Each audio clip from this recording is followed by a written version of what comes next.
Assalamualaikum warahmatullahi wabarakatuh.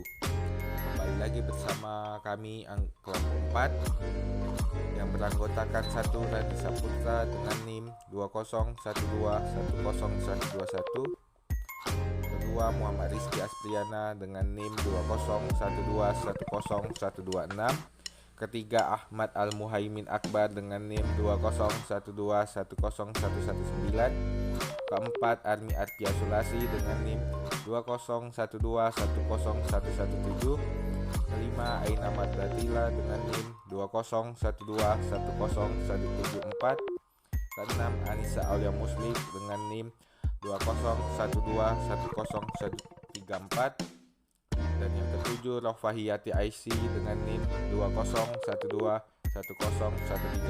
Baiklah, kami di sini akan mempresentasikan materi mata kuliah Pendidikan Kewarganegaraan dengan dosen pengampu Bapak Abdul Walid, SPD MPD, dengan judul materi mendeskripsikan esensi dan urgensi penegakan hukum yang berkeadilan di Indonesia. Berikut pemaparan dari kami. Penegakan hukum bertujuan untuk mewujudkan peraturan hukum demi terciptanya ketertiban dan keadilan masyarakat. Apa yang tertera dalam peraturan hukum, pasal-pasal hukum material, sebagainya dapat terwujud dalam proses pelaksanaan atau penegakan hukum di masyarakat. Dengan kata lain, penegakan hukum pada dasarnya bertujuan untuk meningkatkan ketertiban dan kepastian hukum dalam masyarakat, sehingga masyarakat merasa memperoleh perlindungan akan hak-hak dan kewajibannya. Konsep dan urgensi penegakan hukum yang berkeadilan. Upaya penegakan hukum di suatu negara sangat erat kaitannya dengan tujuan negara. Anda disarankan untuk mengkaji teori tujuan negara dalam buku Ilmu Negara Umum. Menurut Cranenburg dan TKB Sabarudin 1975, kehidupan manusia tidak cukup hidup dengan aman, teratur, dan tertib. Manusia perlu sejahtera. Apabila tujuan negara hanya menjaga ketertiban, maka tujuan negara itu terlalu sempit. Tujuan negara yang lebih luas adalah agar setiap manusia terjamin kesejahteraannya di samping keamanannya. Dengan kata lain, negara yang memiliki kewenangan dengan masyarakat perlu ikut menyejahterakan masyarakat. Teori Cranenburg tentang negara hukum ini dikenal luas dengan nama teori negara kesejahteraan. Teori tentang tujuan negara dari Cranenburg ini mendapat sambutan dari negara-negara pada umumnya, termasuk Indonesia. Bagaimana tujuan negara Republik Indonesia?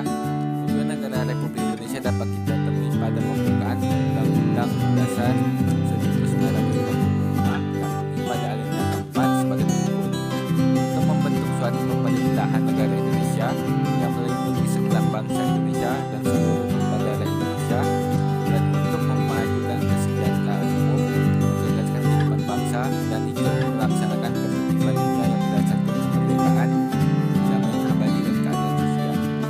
Teori negara hukum dari Cranenburg ini banyak dianut oleh negara-negara modern. Bagaimana dengan Indonesia? Negara Kesatuan Republik Indonesia atau NKRI adalah negara hukum. Artinya, negara yang bukan didasarkan pada kekuasaan belaka, melainkan negara yang berdasarkan atas hukum. Artinya, semua persoalan kemasyarakatan, kewarganegaraan. Dari bunyi alinea keempat, pembukaan UUD NRI 1945, ini dapat diidentifikasi bahwa tujuan negara Republik Indonesia pun memiliki indikator yang sama sebagaimana yang dinyatakan Cranenburg, yakni melindungi segenap bangsa Indonesia dan seluruh tumpah darah Indonesia. Dan kedua, memajukan kesejahteraan umum. Dan yang ketiga, mencerdaskan kehidupan bangsa. Dan yang keempat, ikut melaksanakan ketertiban dunia yang berdasarkan kemerdekaan, perdamaian abadi, dan keadilan sosial. Kesimpulannya, dari fakta tersebut sangat jelas bahwa keberadaan hukum dan upaya penegakannya sangat penting. Ketiadaan penegakan hukum, terlebih tidak adanya aturan hukum, akan mengakibatkan kehidupan masyarakat kacau atau chaos. Negara bangsa Indonesia sebagai negara modern dan menganut sistem demokrasi konstitusional telah memiliki sejumlah peraturan perundangan, lembaga-lembaga hukum, badan-badan lainnya, dan aparatur penegak hukum. Namun, demi kepastian hukum untuk memenuhi rasa keadilan masyarakat, upaya penegakan hukum harus selalu dilakukan secara terus-menerus. Baiklah, itulah hasil pemaparan materi dari kelompok 4. Kami dari kelompok 4 meminta maaf jika ada kesalahan. Kami akhiri. Wassalamualaikum warahmatullahi wabarakatuh.